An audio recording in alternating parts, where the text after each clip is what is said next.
Hi there folks, it's time for another Gundam toy review. Today we're going to be doing the SD Wing Gundam Zero from the SD Gundam Force toy line. SD Wing Zero is a cutesy representation of the Wing Gundam Zero from the series Gundam Wing. First let's talk about the paint job.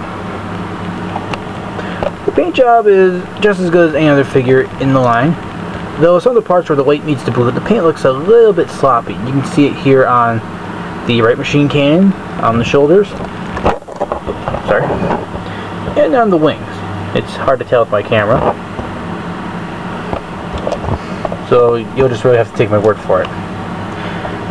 The Wing Zero here features 22 points of articulation, which is pretty good for a figure of this stature.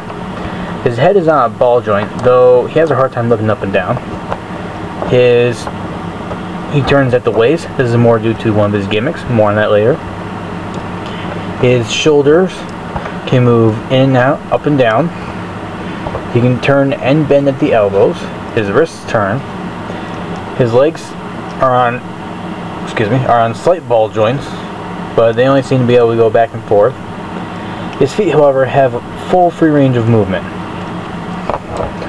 Also, there are 2 points on his wings, here and here, and the thrusters are on ball joints. They don't have much movement, but they're there. The colors are fairly accurate to its bigger brother. As a matter of fact, let's come out here to compare.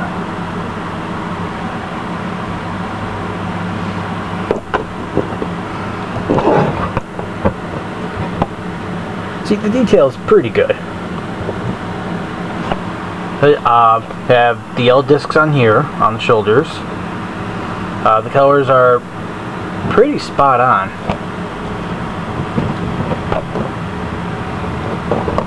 See, moving to the back here. The back and wings, really no detail has been spared. Here, this is a very good representation of the Wing Gundam Zero. It's getting a little testy there, folks. We better move on. This is his show, not the other ones. Don't hurt me. Okay. Moving on. After talking about how wonderful his articulation is, let's talk about his accessories.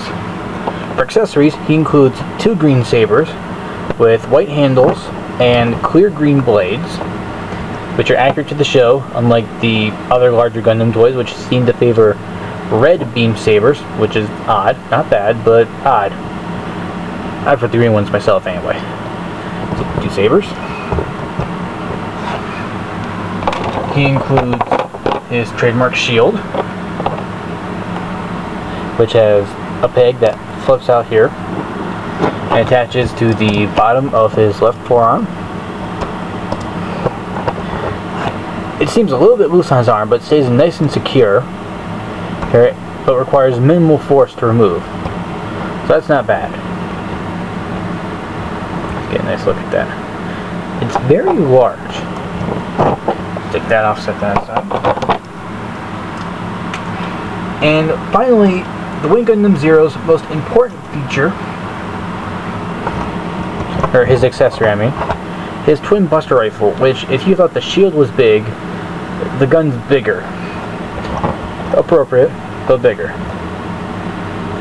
Like the TV show, the gun can split into 2 smaller guns, though unless you position them just right, they're just going to flop around inside. And even then, they won't be pointing forward unless you position his arms just right. But look, the important thing is you can do the classic arm spread pose, those in shooting sideways while spinning. You know, that was one of the big key moments of the Wing Zero, which can be reenacted in the game Dynasty Warriors Gundam. But enough shameless plugs. Let's continue with the review. Well, that's it for the main robot mode. So I'll move on to the gimmicks. One of the gimmicks is activated by pushing the centerpiece of his backpack, which causes the light on his chest to light up, just like the Destroyer Dom figure, if you recall. Pretty nice.